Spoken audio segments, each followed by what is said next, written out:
নমস্কার বন্ধুরা, রান্নাঘরে রেখা চ্যানেলে সবাইকে স্বাগত। আশা করছি তোমরা সবাই ভালো আছো। মুখরোচক কিছু খেতে ইচ্ছা করলে মাত্র দুটো ডিম দিয়ে দারুণ স্বাদের একটা রেসিপি তৈরি করা যায়। আর সেই মুখরোচক রেসিপিটাই আজকে তোমাদের সাথে শেয়ার করছি। স্কিপ না করে পুরো ভিডিওটা দেখতে থাকো। চলো আর বেশি দেরি না করে রেসিপিটা শুরু করা যাক। প্রথমে ময়দাটাকে মেখে নেবো। তো তার জন্য একটা বড় পাত্রের মধ্যে দিয়ে দেবো 1 বাটি ময়দা, স্বাদ মতো নুন আর 1 চামচ বেকিং পাউডার, আর দিয়ে দেবো অল্প কিছুটা সাদা তেল। তো সমস্ত উপকরণ আমার দেওয়া হয়ে গেছে। তো এবারে হাতের সাহায্যে খুব ভালোভাবে মিশিয়ে নিয়ে ওটাকে ময়াম দিয়ে নেব। তো ময়াম দেওয়ার পর এবারে অল্প অল্প জল দিয়ে ময়দাটাকে মাখতে শুরু করব। ময়দাটা মেখে নিয়ে এটাকে একটা ডোয়ের মতো তৈরি করে নেব। দেখো ডোটা পুরোপুরিভাবে আমার রেডি হয়ে গেছে। তো এবারে ওই ডোয়ের ওপরে অল্প সাদা তেল বুলিয়ে নেব।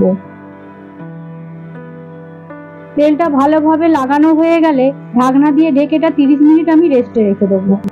এবারে একটা বাটি নেব। তো বাটির মধ্যে এখানে আমি দুটো ডিমকে ফাটিয়ে নেব। ডিম দুটো ফাটিয়ে নেওয়ার পর দিয়ে দেবো স্বাদ মতো নুন আর 4 ভাগের 1 ভাগ গোলমরিচ গুঁড়ো। তো নুন আর গোলমরিচ গুঁড়োটাকে ভালোভাবে মিশিয়ে নিয়ে এটা কাঁটা চামচের সাহায্যে এইরকম ভাবে একটু ফেটিয়ে নিলাম। ডিমটা ফেটানো হয়ে গেলে এবারে এটাকে এক সাইডে সরিয়ে রেখে দেবো।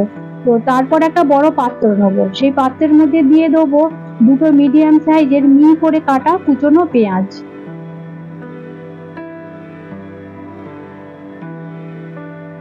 এবারে দিয়ে দেবো দুটো মিডিয়াম সাইজের কুচনো টমেটো, 3 থেকে 4টে কুচনো কাঁচা লঙ্কা, আর দিয়ে দেবো একটা বড় সাইজের একদম সরু ফাইন করে কেটে রাখা আলু। এরপর দিয়ে দেবো 1/2 চামচের কম চিলি ফ্লেক্স, 1/2 চামচ কসুরি মেথি, স্বাদ মতো নুন। তো সমস্ত উপকরণগুলো দেওয়া হয়ে গেছে। তো এবারে চামচের সাহায্যে সমস্ত উপকরণগুলোকে এইভাবে মিশিয়ে নেব। মেশানো হয়ে যাওয়ার পর এবারে এটাকে এক সাইডে সরিয়ে রেখে দিলাম। তো 30 মিনিট পর ঢাকনাটা খুলে নেব। তো খুলে নিয়ে ময়দাটাকে আবারও কিছুক্ষণ দলে নিলাম। এবারে ওই ডোটা থেকে এক একে লেচি কেটে নেবো। তো যেই মাপের আমরা রুটির লেচি কাটি ঠিক সেই মাপেরই প্রত্যেকটা লেচিকে আমি কেটে নেবো। এখানে 1 বাটি ময়দাতে মোটামুটি 7টা লেচি হয়েছে।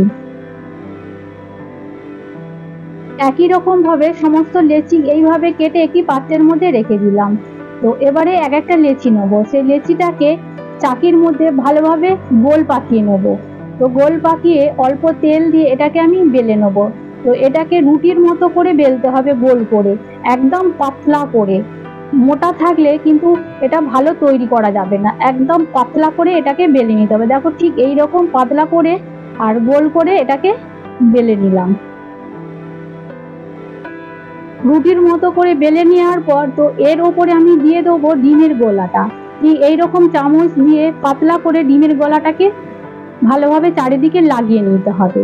তো ডিমের গলাটা লাগানো হয়ে গেলে দিয়ে দেবো যে আগে থেকে যে আমি পেঁয়াজ, টমেটো, আলু, কাঁচা লঙ্কা সমস্ত যে রেডি করে রেখেছিলাম সবজিটা, এর মধ্যে চাড়িয়ে এইভাবে আমি দিয়ে দিলাম। সবজিটা দেওয়ার পর প্রথমে বাঁ দিকটা এইভাবে মুড়ে নেবো, আবার ঠিক ডান দিকটা ঠিক এইভাবে সমান সমান করে মুড়ে নিলাম। তারপর ওপর দিকটা ঠিক এইভাবে আমি ভাঁজ করে নেব। আবার নিচের দিকটাও ঠিক সমান করে এইভাবে ভাঁজ করে নিলাম। তো ভিডিওতে তোমাদেরকে যেইভাবে দেখাচ্ছি তোমরা ঠিক এইভাবে করবে, দেখবে কোনো অসুবিধা হবে না, তোমরা ঠিকঠাক মতো করে পেরে যাবে। তো একটা প্রথমে আমার তৈরি করা হয়ে গেল।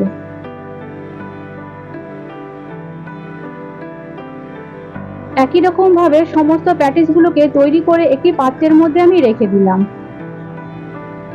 এবারে গ্যাসটা অন করে কড়াই বসিয়ে দেবো। তো কড়াইয়ের মধ্যে দিয়ে দেবো পরিমাণ মতো সাদা তেল। তো তেলটাকে প্রথমে ভালোভাবে গরম করে নেব। তো গরম করে নেওয়ার পর প্যাটিসগুলো যে আমি তৈরি করে রেখেছিলাম সেই প্যাটিসটাকে যে ডিমের গোলাটা আছে সেই গোলার মধ্যে আমি ভালোভাবে কোট করে নেব। তো কোট করে নিয়ে তেলের মধ্যে দিয়ে দেবো ভাজার জন্য।